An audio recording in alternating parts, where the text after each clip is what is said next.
এইটো চৰাইটো অলপ অলপকৈ ডাঙৰ হৈ এতিয়া নিজে আধাৰ খাব পৰা হৈছে আৰু দেই। ধুনীয়া হৈছে কাকা।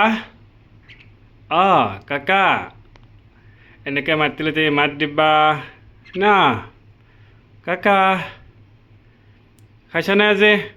নিজে নিজে খাইছা?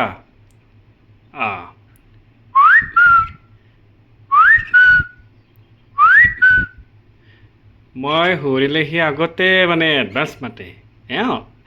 অঁ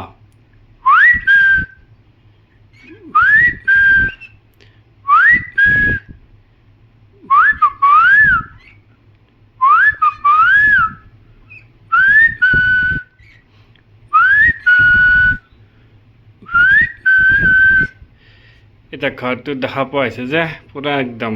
আগতে ঘৰটো অলপ অন্ধকাৰ আছিলে, এতিয়া ঘৰটো নতুনকৈ আহিছে বাৰু। ইমানো এটা ভাল হোৱা নাই ঘৰটো। তাইতো মানে নিজে বনাই দিছোঁ না, সেই গতিকে অলপ দোকানৰ পৰা আনিব লাগিব, ইয়াক কিনি কেনে ভাল ঘৰ এটা আনিব লাগিব। কিন্তু এতিয়া সাধ্যহতে মানে থাকিব পাৰে আৰু ঘৰটোত।